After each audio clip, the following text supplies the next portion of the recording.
All right, this was about Jam Master Jay's murder trial. He was murdered in 2002. The jury found 3 men guilty yesterday on Tuesday on all counts. You know, check. You could call me at 917-680-9091. I answer the phone. I just got a brand new iPhone for y'all, you know what I mean, to represent.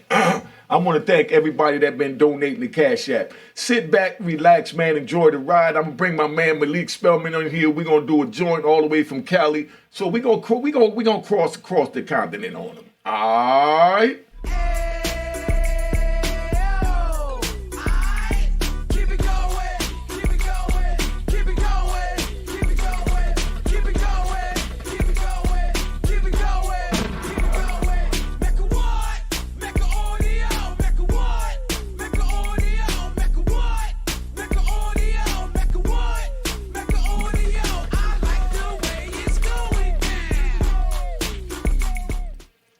All right, you know what it is. Unique Mecca Audio, man. This was about Jam Master Jay's murder trial that took place.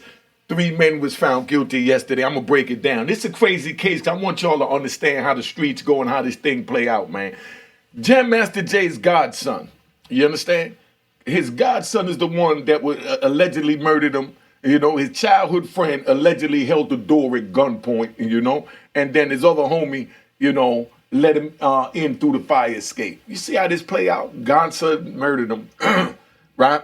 Then you got the childhood friend, watched the door with the gun, and then he got another homie that let him in the fire escape so that they could allegedly do what they accused him of doing. Jason Mizell is his name, right? He was gunned down 2002 in his music studio in Hollis, Queens. Prosecutors said, you know, Jay's godson, Carl Jordan Jr., 40 years old, is the one that actually pulled the trigger, is what the prosecutors are saying, right? And his childhood friend, Ronald Washington, 59, killed Jam, you know, watched the door while, you know, they did what they did because they said that Jam Master Jay must have reneged on a deal and cut them out and tried to make a power move with some drug trafficking in Baltimore. That's crazy, right? You hearing rappers in drug trafficking, you thinking they make millions. But I'm going to ride right now. I'm going to ride right now. Check it out. When I first started this, right, that's why I'm going to definitely have to bring my man Malik up here. I got another old timer from my time, and he ran all in New York. Now he out in Cali, sold his oats, right? So, you know, he from Cali by way of New York. But I'm going to bring him in to get his opinion on this. Now, so where we at with this is, dudes think it's sweet. These DJs is out there, and when we first started, the DJs had the name of the group. So it was, what was it, like Grandmaster Flash and the Furious Five, Grand Wizard Theodore and, you know. Then the music business came in, told the rappers, y'all got the talent, you don't need them. We got beat machines that y'all don't know about, that we could make the beats and you could save money on them, and we do this, do that. They cut the DJ out. So Jam Master Jay was only getting paid for shows. He's not down for none of the royalties and none of that that's going down. So he just getting paid straight for shows. Show done, he get a bag. When it's done, he done. But these dudes, you know, running, you know, what's the other kid, with DMC, they was getting their little money with the royalties and things like that, making their power moves, right? So now, the jury spent 3 days deliberating on one of the most elusive murders in hip-hop history, just so you understand. You know, they spent 3 days deliberating on it, and 3 days is a long time when you're talking about, you know, a deliberation and things like that. You know what I mean? Just so that you fully understand where we at. Now, he sat there and they took them to trial, and the prosecutor said that the case took decades because witnesses were terrified that if they was to testify that they would be retaliated against, you know, if they cooperated and, you know, with law enforcement. And you already know how New York play. We don't do none of that, you know. So now, you know, Jam Master Jay's cousin, Callis Thompson, said after the verdict, justice delayed is not always justice denied. What I don't understand, no disrespect to Callis, right? Mr. Thompson, but, you know, I speak the real over here from a street point of view. No disrespect. All of a sudden, dudes run in the street. They get money in the street. They claim in the street. They'll tell you they are the street. And then they turn around and now they say they want criminal justice. But they didn't run in the, the legal criminal world. You see where I'm going at with this? You run the street. Like I said, my own mother was tied up, kidnapped, pistol whipped and the whole nine. It never crossed my mind or my mother's mind to call the police. You know what I mean? Period. I didn't need the justice from the Justice Department or the police. If I can't handle it or I'm not going to handle it, that's on me. I don't need to reach out to them because they didn't help me get the bag. My brother got shot twice in the head. I know I told you all about that, but I don't want y'all to ever forget my brother, and I wouldn't help them solve his murder. And they came to see me in ADX. And I told them, get the hell out of my prison. While I was in ADX Supermax, they came to see me. I told them, get out of here. I ain't got no rap for you. You know what I mean? Y'all got me sitting here, life plus 20, and now all of a sudden you think that I'm going to play this game with you, but I'm going to help you and cooperate. Now, I can't even spell cooperate. I can't even pronounce cooperate. You know what I mean? Now, right? Eyewitnesses testified that 40-year-old Carl Jordan Jr., that's Jam Master Jay's godson, right, murdered him inside his studio on October 30th, 2002. While 59-year-old childhood friend Ronald Washington guarded the door at gunpoint, right? The trial lasted a month. That's a long time for a trial. You see what they doing to Young Thug and all that right now. The trial lasted a month, right? And while this trial lasted a month, right, they said it was because of Jam Master Jay's alleged involvement in drug trafficking and doing a bad deal, which was cutting, Jordan and Washington out of the Baltimore hustle. I guess, I'm just speculating right now. I'm just speculating. I guess, the same way the rappers, Run DMC, cut out Jam Master Jay from the royalties in the big pot to wind up leaving them to have to get a studio in the heart of Hollis, Queens, and continue to allegedly sell drugs in Baltimore and allegedly violating these brothers by trying to cut them out the deal. What y'all got to understand is that everybody's your friend on the street, but nobody's your friend on the street. Because if you violate, you will lose your life. That's why I say don't go to the street. Don't think it's slick. Ain't nothing slick about the street. You got a DJ that crossed over into alleged drug trafficking, Jam Master Jay. And then now he gets a lucrative involvement down in Baltimore. One of these brothers, 9 times out of 10, just speculating, may have set up the move for the Baltimore hustle. And, Jam Master Jay probably figured, man, I got the bag. I ain't got to give him nothing. I got to give him anything. When I got the bag and I'm sending it down, they put me on him. I give him a little finder's fee or something, but I'm not going to give him a cut out of my work every time I send it down there. And they was like, nah, hold up. I'm the one that found the spot. So therefore, I deserve to eat from the spot every time you eat. And Jay obviously told him no, they felt the way, so they allegedly conspired to blow his top, which is what they did. You know what I mean? Allegedly. Now, right, the prosecutor said when Jay allegedly cut Jordan and Washington out of the deal, right, for the traffic cocaine to Baltimore, that they conspired to kill him.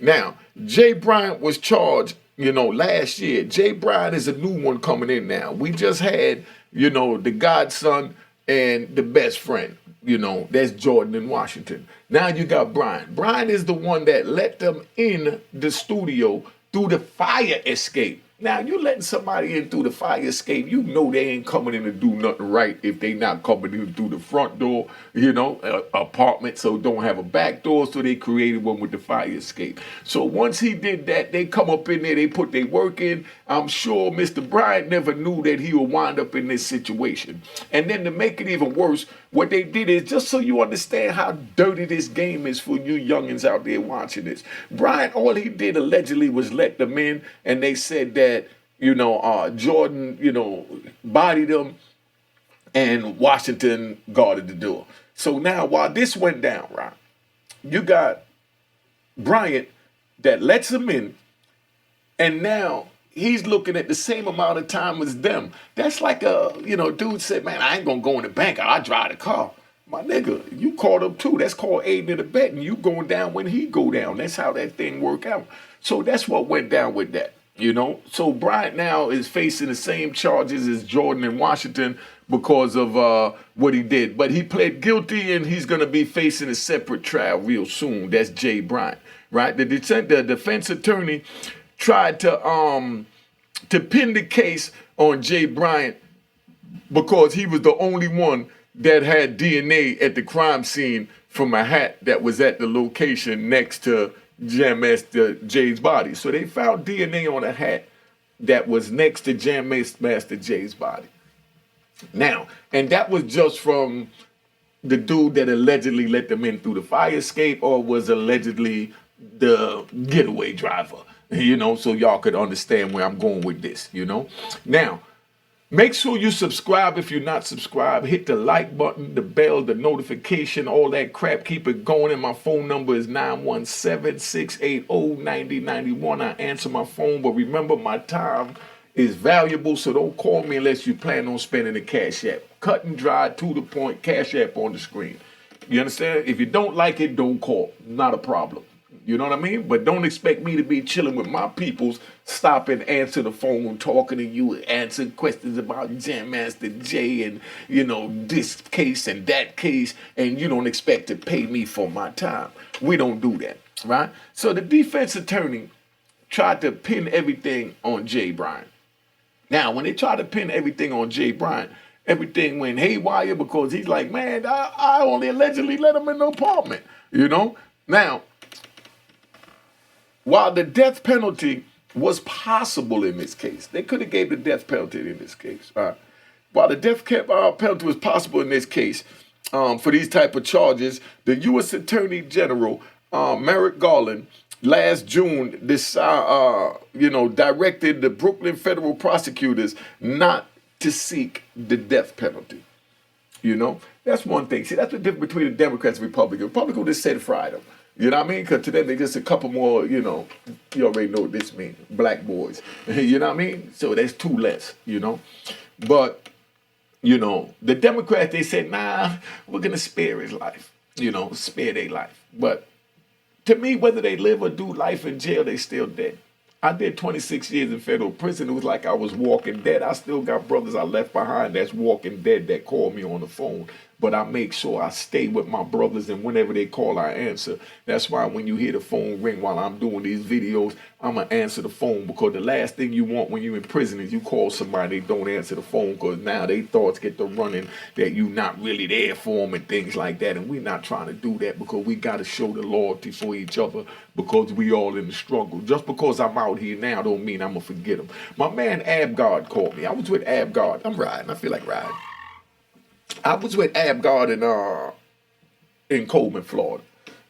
Abgard looked like something from that show, The Avatar. Had the dreads, he was slim, cut up, and all he did was work out. That man took me out there, man. I work out, six-pack, all that. I'm in great shape. I'm always in the top 5 for the best body on any compound I'm in. And, you ask people that was in the prison with you, they'll tell you how hard I played with my workout, because you got to be battle ready, because you never when you're going to know when you're going to be battle tested. So now, I went and worked out with Abgard one day. As battle ready as I thought I was, this man worked me to the ground. Worked me to the ground. You know what I mean? Tongue hanging all out my mouth. I can't breathe. I'm holding my gut. I don't know where this extra lung came from, but, that's Abgard. But anyway, I mentioned him because he called me yesterday and said, yo, I don't want no money. I don't want no nothing. All I want you to do is send me pictures. He said, man, I'm in here. I show the people's, your pictures, because even the staff come in, they watching you on YouTube and they don't believe me when I tell them that I know you, And I'm like, man, what do you mean they don't believe you? He said, man, they look at you like you a superstar, like you're a movie star. I said, man, you already know I'm just me. He said, I know, but to them, that's the way they look at it, But I say that to say that we still look out for our comrades. No matter where they at or what they doing, we still look out for our comrades. Now, Jam Master Jay, like I said, you know what I mean? His alleged murderers was found guilty for the 2002, killing of him on Tuesday. And come to find out, it was allegedly his godson and his childhood friend and, another dude that let him in the fire escape. Yo, be careful out there. Y'all talk about you want to go on the street, man, because you don't know what's in another man's heart. You don't know how bad he trying to get the bag, and you don't know what he going through when you in the way holding the bag. So if you out there thinking you getting money, you doing this and that, you showing off, you shining, you the man, you know that the wolves are going to come. Just like the authorities are going to come. And you have to know how to handle yourself when the wolves come and the authorities come. Back in my days, it was just not promoting violence, just keeping it 100. You know what I mean? That's how it was back then. But now everybody think they can keyboard their way out. You know what I mean? Or sing their way out. They want to be Mariah Carey or Stevie Wonder and try and just tell everything. But it don't work that way. Because then when you wind up in a penitentiary, you're going to be around the real men that's not playing those type of games. So don't play these games and think that you're going to run the streets and you're going to straddle the fence and you're going to do this and that. It don't work that way. Now, I've been on here long enough. Make sure you cop the book of Rowan Harlem, man, at rowanharlem.com. rowanharlem.com. Cop the book, show some love. All right? Now, or you go pick the book up over at my man joint. He sent me the app. Get the exact address where you go pick the joint up in Brooklyn to go see my man. My man L. 275 Flatbush Extension. 275 Flatbush Extension. You could go there and get your autograph copy. I don't even like the autograph, but, he taught me to autograph in a few books to, to show some love, to let him know that, he official in the game. So go there to 275 Flatbush Extension in Brooklyn to pick him up in person. Or you can hit me up at, 917-680-9091 or just go to rowanharlem.com and Google or Bing. Now, I'm tapping out. Make sure you subscribe if you're not subscribed, man. And look for the video. Get ready to come up with my man Malik Spellman. We get ready to do something big all the way from out west. All right? Cheers, cheers, toast the crime, toast the crime, the crime, the crime, the crime. What?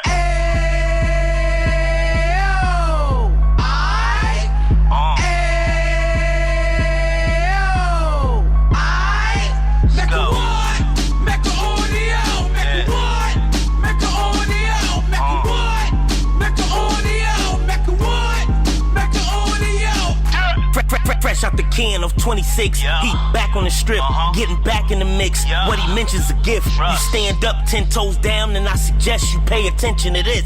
Real. Take a little gully posse and put it in Harlem. He cut from the bottom, came up from the bottom. Drop the book, you should go and get it. The Instagram page and the YouTube, you could go and visit. Yeah. Then you could consider yourself LinkedIn. Sit front row and get Jews from a kingpin. How he went through it, so you ain't gotta go do it. To not pay attention would be stupid. Talking about a man that probably put your grandfather on. Probably the reason that him and your grams got along. A man that generated millions on the block, did his time, never squilling to the cops, Mecca audio.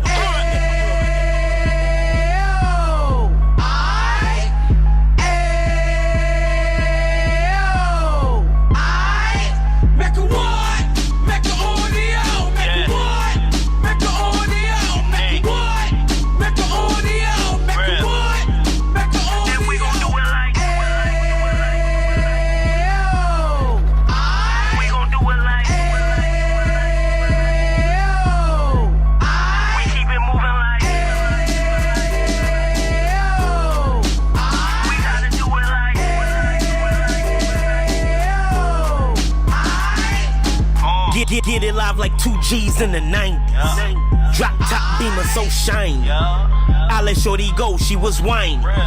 Treat her like my past, she behind me. Spend a couple bands on the Dapper Dan. You be back again, getting green like a Packers fan. No cap, it's a roaring uptown. They be horn uptown, Dominican bust downs. Now we on the positive, we got a lot to give. Now he trying to stop the kids from being inoperative. So take heed, homie, lend a ear. He started in uptown, he gon' finish dead. But now it ain't about selling drugs, buying cars. It's about buying property to make the community ours. So we can give back to the youth them. Cause they the truth them. And bless up to all the road men.